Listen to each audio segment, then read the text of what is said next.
Hi, I'm glad you're here, and I want to ask you a question. Who wants to lose weight anyway? If you're sitting here watching this video, there's a pretty good chance that you're thinking about losing weight or you've thought about it. But, there's so much involved with losing weight. Who really wants to do it? Chances are, if you're really seriously thinking about losing weight or doing something to lose weight, there's a stronger reason behind that. And that's why I'm glad you're here to watch this video. My name is Bill Reinecke with YourHealthyAgingTips.com. There's always a reason why somebody's wanting to lose weight or why you're wanting to lose weight, but the bottom line is there's a strong reason behind that. The real question is, what is the reason? What is making you think about it? What's making you watch this? Or I know nobody's making you, but what's keeping you watching this video about losing weight? Is it curiosity? Is it maybe you're looking for, that breakthrough that will help you do it? Are you one of those people that have really struggled? I can relate. I'm one of those people that have struggled with my weight for many, many years. That's why I'm glad you're here. I've struggled with weight all my life. I was born a big baby. I was born in Dallas, Texas. My dad always joked or bragged that I was bigger than a other baby next to me that was the baby of a football player. And that baby's mom was also a large woman. So my parents being poor and barely making ends meet, my dad sold encyclopedias door to door. Now, back in the day when I was born, milk was delivered door to door in glass bottles, and a lot of times it wasn't pasteurized. So which meant the cream, the heavy cream, would come to the top. What they would do actually was they would pour that cream off and they would feed that to me in my bottle, because they wanted to make sure that I had everything that I needed. And they wanted to make sure that I was nice and plump. Well, they managed. I was nice and plump. The story goes, the doctor told them that if they wanted to kill their newborn baby, they would just continue to feed him that cream, me being me.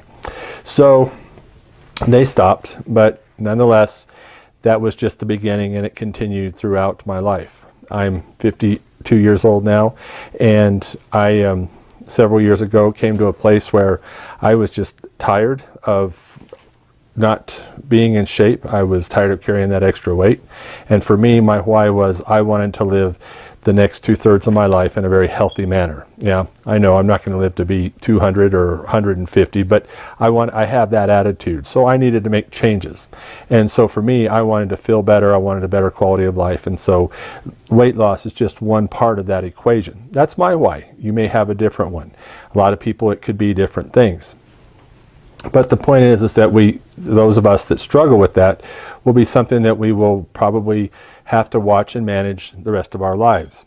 I'm a social worker, and I spent the last 5 years working with people that were at the end of life in hospice. And it was quite rewarding in many ways, believe it or not. But what I learned and what I observed were many of these people in their older or later years had diseases that probably could have been prevented had they made different choices when they were younger.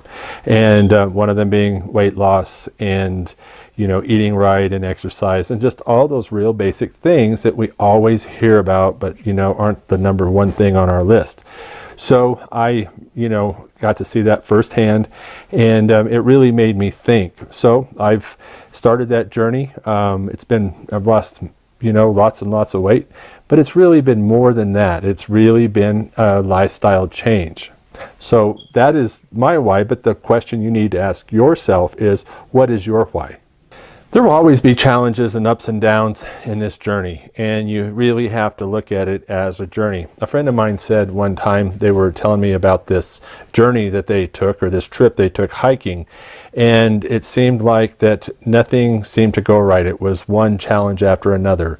They ran out of water. They got disoriented and took a wrong trail and got lost, or the trip was really stretched out. And So, they spent the time, with a lot of introspection, and what they came to realize was that, that it wasn't a parking lot, it was a journey. There was lots of ups and there was lots of downs, literally and metaphorically speaking. And so, when we're in this lifestyle change, and that's what I like to refer to it as, is just a lifestyle change, that one that will be with us the rest of our life. It is not a parking lot. It's not flat. There's going to be ups and downs. You're going to have plateaus. You're going to have times when you're doing really great and getting fit, and you're going to have those times when your body's just stubborn and it doesn't want to release any of that weight. So the thing about it, and the most important thing that I can say to you, is stick with it. If you don't stick with it, and you become, kind of hopeless, and you give up and you beat yourself up on that, and so many things go on.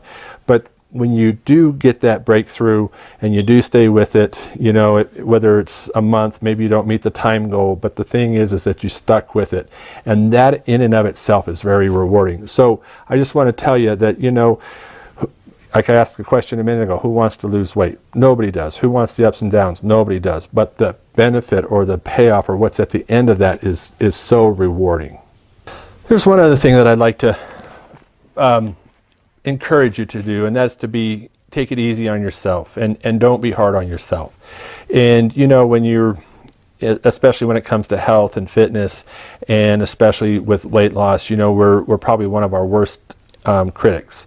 And the thing about it is that we don't need to do that to ourselves. So you just be good to yourself. Realize that it's a challenge and acknowledge it for what it is. But, I really want to encourage you to be good to yourself and take it easy and just keep on going. There are 6 things, though, that I do want to encourage you to do along that journey. And there's 6 things that are really safeguards, they're good practice, and things that I would encourage you to do. The first one is check with your doctor. If you're carrying, those extra pounds, and you're thinking about, going on any kind of a weight loss program or exercise, and you haven't seen your primary care doctor in a while, make an appointment, go see him, and get checked out. So that way you don't complicate things worse. And I'll tell you, when it comes to ups and downs, health issues can be, really can be a real bummer. So please go see your primary care physician. Number 2, if you're just starting out, and maybe you're in that place where you're just thinking about it, and you're starting to prepare to go into the gym or start walking, or you've looked at a lot of different menus and you want to change up your diet, and you've been thinking about it, and now you're ready to take action, take it slow. Take it very slow. And so one of the things that people have a tendency to do is it's an all or nothing sort of thing. And then they go all in. And what I mean by all in is it's, drastic, and that's not sustainable, and it's not realistic. So take it in steps, take it in baby steps. And, is because we want to remember this is something we're going to do the rest of our life when it comes to a lifestyle change. So if you're just wanting to, drop 10 or 15 pounds and you don't care if you put it back on, well, that's one thing.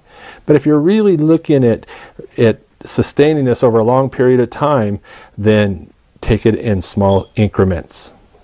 Number 3, I've already mentioned, but that is to be good to yourself.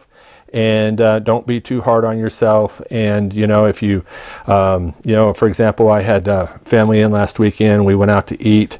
And so I got on the scale the next day, and, my body loved it. It put on there was a couple pounds that weren't there that next morning. So, I wasn't hard on myself. I kind of expected them. And so I have a plan to get those, to release those and get those off. But the thing about it is, just be good to yourself, and don't put yourself through, a lot that is really extremely uncomfortable. It's not necessary. Number 4, I've already mentioned also, but I want to just add it to the list, and that is take small steps. Lots of small steps will get you farther than taking one big step and stopping, or 2 big steps and quitting. So many small steps over a long period of time will get you much farther down the road with better results and better progress. Number 5, surround yourself with positive people that will support you, people that will believe in you, people that will really support you in your efforts, and people that'll lift you up and not bring you down. That's very important, especially when you're in these sorts of vulnerable times. So surround yourself with people that are maybe doing the same thing, people that are uplifting, but just don't avoid the people that might bring you down or add negativity to your life. And number 6, ask yourself what it really is, or what the reason is that you really want to release the weight, why you want to get fit. Is it your grandkids? Is it that you want to feel better?